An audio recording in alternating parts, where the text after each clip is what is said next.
এই যে কমেছে বাড়ানোর কথা তো আর ব্যবহার করা যাবে না। এখন পেঁয়াজের বাজারটা ধস নামেছে, বুঝলেন? ধস নামেছে, এক একদিন এক এক ভাষায় কথা বলতে। ঢাকা শ্যামবাজার থেকে আজকের মুড়ি কাটা পেঁয়াজের পাইকারি বাজার তালিকা, প্রিয় দর্শক, ব্যাপক হারে কমছে মুড়ি কাটা পেঁয়াজের দাম। এবং আমরা এই রাজধানী থেকে সরাসরি কথা বলবো এখানকার যে সকল ব্যবসায়ী রয়েছেন, ব্যবসায়ীদের সাথে কথা বলে আজকের মুড়ি কাটা পেঁয়াজের যে দরদাম রয়েছে সেটা জানিয়ে দিব। এদিকে ব্যবসায়িক, আসসালামু আলাইকুম। ওয়ালাইকুম আসসালাম। কাকা কেমন আছেন? আলহামদুলিল্লাহ, ভালো আছে। আপনাদের এই শ্যামবাজারের পেঁয়াজের দাম আজকে কি পরিমাণে কমেছে কিংবা বেড়েছে একটু জানাবেন।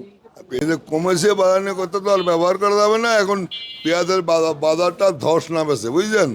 ধস নামেছে, এক একদিন এক এক ভাষায় কথা বলতে হয়। কারণ হচ্ছে এত পরিমাণ এলসি, এই বাণিজ্য উপদেষ্টা, কৃষি উপদেষ্টা এত পরিমাণ এলসি ইম্পোর্টার দিয়ে দিয়ে আমদানি করে, বুঝলেন? 25 টাকা 30 টাকা কেজি, 40 টাকা কেজি আপনার কস্টিং পড়েছে এলসি পেঁয়াজ, আর বাজারে বিক্রি করতে 60 টাকা 65 টাকা।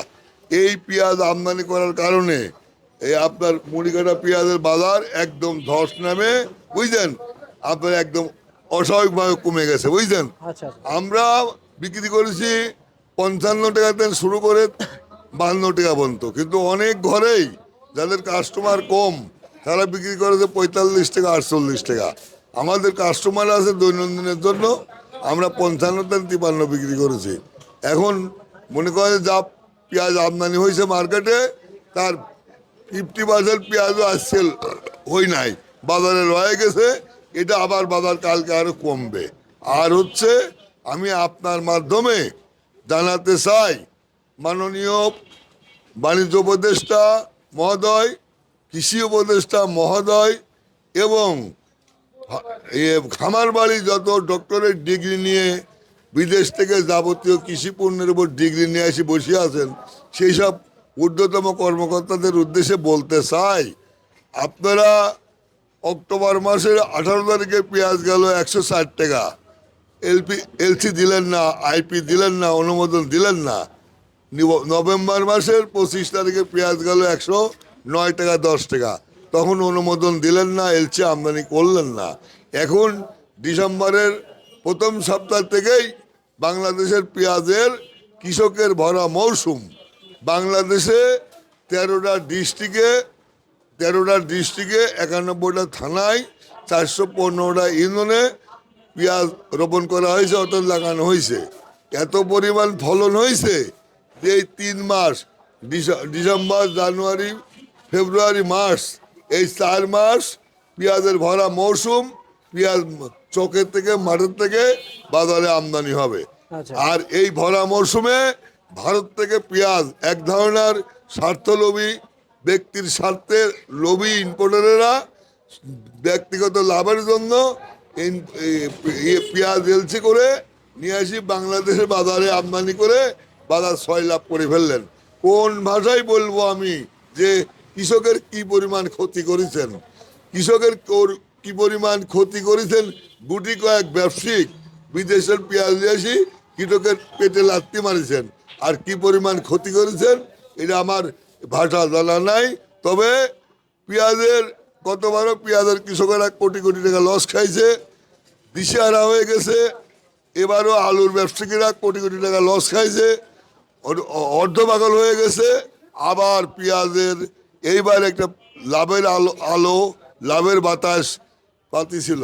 হঠাৎ করে ভারত থেকে পেঁয়াজ আমদানি করে বাজার 6 লাখ করে দেশে, একটাবারও ভাবলো না এদেশের কৃষক আমার ভাই, এদেশের কৃষক আমার চাচা, এদেশের কৃষক আমার পিতা। এই দেশের কৃষকের বাসায় রাখি আমরা মাল বিদেশের আমদানি করে তারপর লাভবান হয়। দেশে যখন ক্রাইসিস ছিল তখন আমদানি করলেন না। এখন দেশের ভরা মৌসুম, এখন আমদানি করে দেশের কৃষক যত ছিল তাদের আপনার ব্যাপক ক্ষতি করলেন। এমন ক্ষতি করলেন যে কৃষকের অর্থনৈতিক অবস্থা পঙ্গু হয়ে গেছে, এমন পঙ্গু হয়ে গেছে যে ছেলেপেলে স্কুলে পাঠাবে, কলেজে পাঠাবে, ভার্সিটিতে পাঠাবে। কৃষকের ছেলেপেলেই তো শিক্ষিত হয়, ডাক্তার হয়, ইঞ্জিনিয়ার হয়, সে অবস্থা রাখলেন না। কৃষকের অর্থনৈতিক অবস্থা পঙ্গু হয়ে গেছে। একটা পণ্যের উপর লস খালি কৃষক বাঁচে। আপনার আলুর উপরে লস, রসুনের উপরে লস, পেঁয়াজের উপরে লস, মূলোর উপরে লস, কফির উপরে লস। মানে মূলত বাংলাদেশে যে পণ্য উৎপাদন হয় প্রায়টাতেই, দু একটা বাদে প্রায়টাতেই কৃষকেরা লস গেল। আপনারা বাজার পর্যবেক্ষণ করবেন, বাজারে ঘুরবেন, গ্রাম গঞ্জে ঘুরবেন, কোন ডিস্ট্রিক্টে কত টন পেঁয়াজ উৎপাদন হয়েছে, কোন রাষ্ট্রতে পেঁয়াজের বীজ নিয়ে আসি কৃষকের হাতে দিয়ে পেঁয়াজ উৎপাদন বাড়াতে হবে। এই দেশে আপনাদের আর কোনো পেঁয়াজ আমদানি করবেন না, রসুন আমদানি করবেন না, আপনার কোনো ফল আমদানি করবেন না, বীজ আমদানি করবেন। বীজ আমদানি করে কৃষকের হাতে দিয়ে কৃষকের পাশে দাঁড়াবেন, কৃষকের সার ভর্তুকি দিয়ে দিবেন, পানি ভর্তুকি দিবেন, তেলে ভর্তুকি দিয়ে কৃষকের পণ্য উৎপাদন করাবেন। পণ্য উৎপাদন করালে পণ্য যদি গেলে এই দেশে কৃষি পণ্য উৎপাদন করে এই দেশের যদি গেলে আপনার হয়, মানে যত কৃষি পণ্য আছে এই দেশের চাহিদা মিটা বিদেশে রপ্তানি করতে পারলে তবেই গিয়া বাংলাদেশ সার্থক হবে, তবে গিয়া দেশ সার্থক হবে। কৃষকেরা কৃষি পণ্য উৎপাদন করে দেশের চাহিদা মিটা বাইরে রপ্তানি করে ডলার আমদানি করবে, আচ্ছা, তবেই গিয়া দেশের উন্নতি হবে। আচ্ছা কাকা, আজকে এই যে মুড়ি কাটা পেঁয়াজ কত কত বিক্রি ছিল? এটা 52 টাকা, 51 টাকা, 60 পয়সা, 51 টাকা এরকম বিক্রি হলো। আচ্ছা, সর্বোচ্চ বাজার কত গিয়েছিল? সর্বোচ্চ বাজার গেছে 56 টাকা, নিচে গেছে 51 টাকা। আচ্ছা আচ্ছা আচ্ছা আচ্ছা। আজকের বাজারে এই মোটা হাইব্রিড পেঁয়াজ কত যাচ্ছে? এটা হচ্ছে 52 টাকার তেল 50 টাকা। এটা হলি ভারতের ভারতের নাসিক প্রদেশের বীজ, ওই বীজ নিয়ে আসি এই দেশে রোপণ করে লাগানো হয়েছে। বিঘা ফুট 125 মন 30 মন করে হয়েছে। আর এই যে আলু কত কত? আলুর দামের কথা কয়েন না, আলু নতুন আলু 9 টাকার থেকে 11 টাকা, পুরান আলু 7 টাকা থেকে 8 টাকা। আলু, জি আচ্ছা আজকে বাজারে বিক্রি চলছে? জি। আচ্ছা, আর অপর দিকে কাকা আলুর বাজার কি বাড়বে? আলুর বাজার আর বাড়ার কোনো অবস্থান নাই, পেঁয়াজের বাজারও আর বাড়ার কোনো আমি কোনো দেখে না, বুঝলেন। আর এই যে আলুর বাজার যে কমেছে এবং রসুনের বাজার কমে গেছে, আপনার পেঁয়াজের বাজার দিনকে দিন কমে যাবে, বাড়বে এমন কোনো সম্ভাবনা নাই। না। আসলে দেশের প্রত্যেকটা নাগরিকের যদি দেশপ্রেমিক হতো তাহলে দেশের এই ভয়াবহ অবস্থা হতো না। আচ্ছা। দেশের 1 নম্বর নাগরিক ছিল, 1 নম্বর দেশপ্রেমিক ছিল শহীদ জিয়াউর রহমান। উনি দেশের জন্য, জাতির জন্য, কৃষকের জন্য অক্লান্ত পরিশ্রম করে উনি জীবন দিয়ে গেছে, তাও জাতিক একটা পর্যায়ে নিয়ে যাচ্ছে হয়ে গেছে। উনি বাংলাদেশকে বিশ্বের দরবারে মুখ উজ্জ্বল করার জন্য বাংলাদেশকে উজ্জ্বল করার জন্য বিশ্ব দরবারে উনি নানান কিছু করে গেছে। এবং চায়নার থেকে ধানের বীজ নিয়ে আসি বাংলাদেশের 95% কৃষকের হাতে বীজ তুলে দিয়ে গেছে। যে বীজে ইরি ধানের বীজ দিয়ে গেছে, ইরি ধানের বীজে 35 মন 40 মন করে বিঘা ফুট ধান উৎপাদন হয়।